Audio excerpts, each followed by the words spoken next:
Alright, I decided I was going to go ahead and combine my ranking for cases 15 and 16, although the latter portion for 16 is going to be much larger because we are going through these for 15 and all of that for 16. Initially, I was going to try and do these two videos separately, because I thought they would both have a ton of stuff to talk about, but that's not the case. So let's go ahead and get started with part 1 for case 15 here. In last place, we have Monster High. This is a 2005 horror movie, and it's a really weird one. Actually, it looks like it's from 1989. My bad. The DVD must have come out in 2005, so I'm going to change this and say 1989. I thought it looked older than 2005 when I watched it. Anyway, moving on. In ninth place, we have Miss Pettigrew Lives for a Day, and it was pretty funny, but it was also kind of strange because it's like a basically a housemaid type person ends up doing a lot more than just what you would think housemaids would do, and ends up like running her employer's finances and getting her to appointments on time and whatnot, and helping her get dressed after a soak in the tub. So not quite what I was expecting from it, but it was alright. In eighth place, we have The Little Mermaid live action here. I watched this one from beginning to end last year, and it was good. I didn't think Ariel's hair was red enough, because it's supposed to be like a real vibrant lightsaber type red, and it definitely was not. The race swap didn't bother me. It just the hair not being red enough is what bothered me. But the rest of the story was just fine. No problems with the story itself, just the hair not being vibrant enough. In seventh place, we have MI5. This is not Mission Impossible. This is its own thing, and it's a really good action movie, kind of like a spy and espionage story as well. So there you go. In sixth place, I've only watched the theatrical version of this, so that's the one I'm including here, and that is A Million Ways to Die in the West. I haven't watched the I think is it a director's cut or an extended cut or something? I haven't watched the alternate version yet. In fifth place, we have Meet the Parents, a great Ben Stiller comedy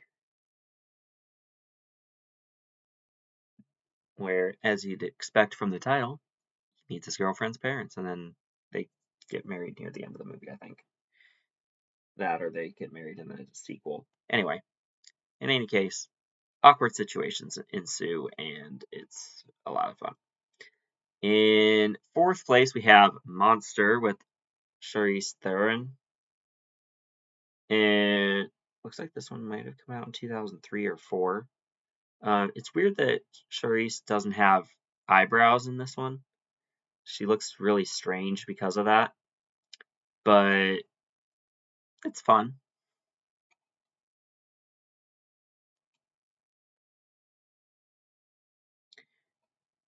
Tied in third place, we have Meet the Fockers and Little Fockers here. Judging from the disc, you can tell I was not just cursing. And these ones are also really funny. In the top one here, you meet Ben Stiller's parents, and in this one, he and his wife have kids, and one is more like, or takes after his dad a bit more, or like takes after Ben Stiller a bit more than the other one. And our runner-up is Monster Hunter, And this has the lady from the Resident Evil franchise in it. It's also from Toho, who does a lot of Godzilla movies. So it's got some kaiju monster stuff in there. Good movie, good movie. Lots of fun action. Left me wanting more. So hopefully there's a sequel in the pipeline waiting to come out. And again, the only one I've only seen the theatrical version of, but made it into first place because of a line that carries over from the trailer into the movie itself, is Megan 2.0.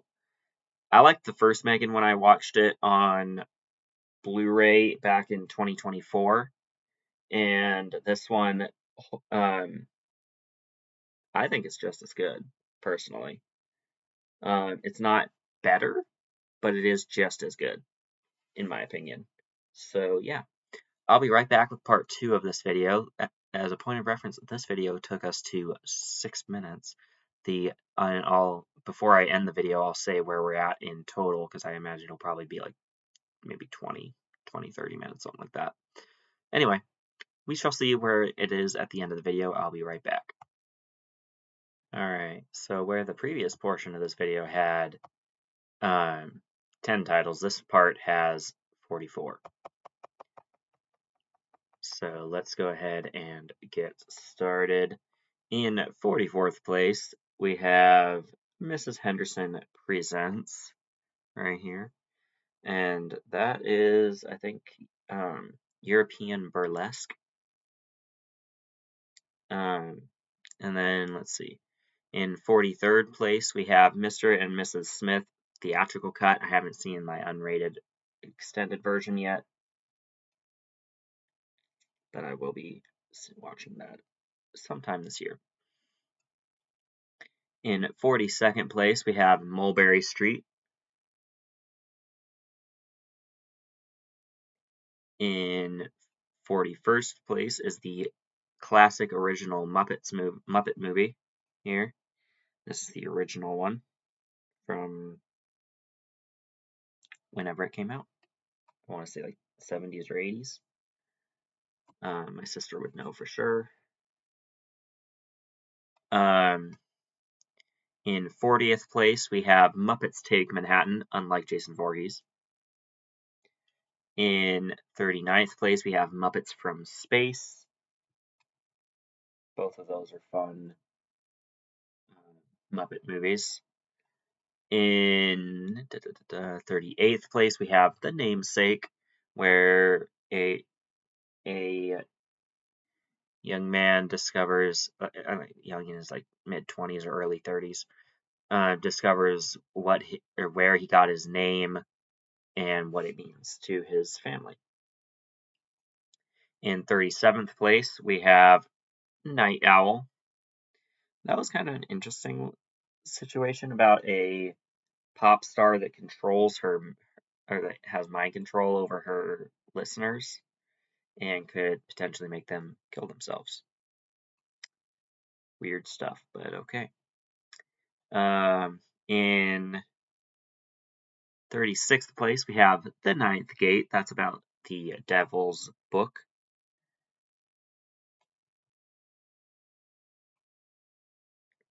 And Johnny Depp is actually acting in that instead of wearing white makeup and doing his Jack Sparrow thing, which a lot of his roles kind of became for a while. In 35th place, we have Nurse Betty, where Betty, I think she was an actual nurse, and she tried to get together with a on-screen doctor type thing. In 34th place, we have The Object of Affection with one Paul Rudd and Jennifer Aniston. Fun movie. Paul Rudd's character is gay, which, to each his own. I don't care one way or the other. Just if you're a guy, don't flirt with me first. That's where I draw the line.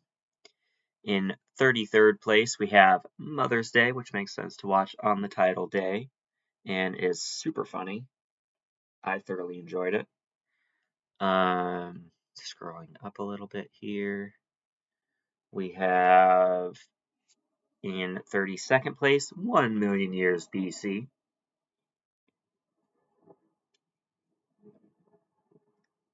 That's a fun prehistoric type story. And in 31st place, we have Origins, Spirits of the Past. This disc says it's both a DVD and a Blu-ray at the same time, so for some reason. I don't know why that is, but okay then. In 30th place, we have A Perfect Murder, which, is there even such a thing? Like, come on now. In 29th place, we have Playback. That's one of those, like, found footage-y type horror movies, kind of like Blair Witch.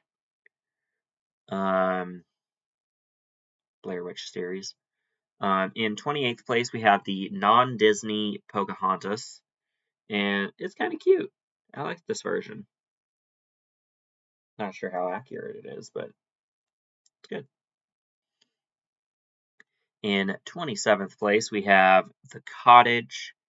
In 26th place is Wind Chill. In 25th place is Incubus. All of those are fun little horror movie things. I need to move this up a bit again. Here we go. In 24th place, we have Population 436, about a town that keeps its population there, and if it ever exceeds it, someone either gets evicted from town or killed. And in 23rd place, we have Devour. I don't remember a whole lot about that one because I watched it around this time last year in January, and so not the freshest thoughts on that one. In 22nd place, we have Candy Stripers. That one's set in a hospital with the nurses wearing striped uniforms for some reason. In 21st place, we have The Perfect Stranger, where this lady ends up having dinner with Jesus. Then we have another Perfect Stranger, where the original person's daughter ends up catching not one, not two, but I think 3 flights with Jesus. And then both of them figure out who he is by the end of of their respective movies. So it's kind of cool. In 19th place, we have Bombers B-52, a Natalie Woods movie. All 6 of the movies of hers that I enjoyed a good bit. And they're all grouped together in this segment. So, we will be getting to all of them very shortly. In 18th place, we have Cash McCall. I just realized I ranked these in the order that I watched them. Oh well, that's fine. From least favorite to favorite is the order I watched them in. In 17th place, we have Splendor in the Grass. In 16th place is Gypsy with Natalie Woods. I specify with Natalie Woods on this one because there are other versions, or at least one other version. And I'm trying to get that one as well because I enjoyed the story presented. In 15th place is Sex and the Single Girl, where Natalie Woods wrote a book by that title. In 14th place, we have Inside Daisy Clover, one of her more rebellious roles of the 6 that we just covered, at least. In 13th place, we have Revenge of the Zombies. We're not going to talk about Night of the Living Dead because I watched that in 2023 for the first time. The original one of those.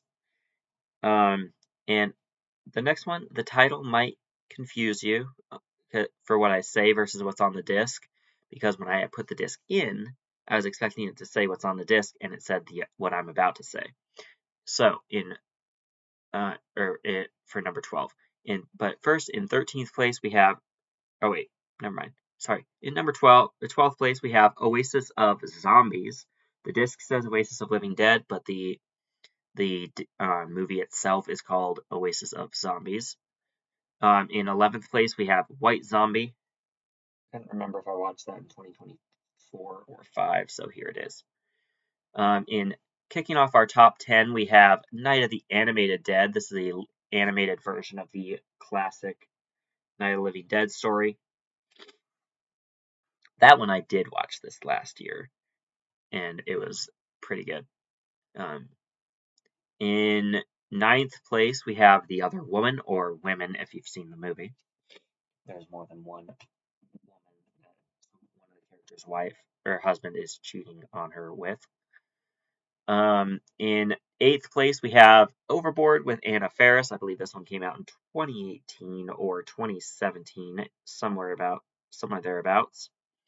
And I haven't seen the original one with, I think, Kurt Russell yet, all the way through. I started it. It is pretty good. I have not finished it yet, so I gotta do that.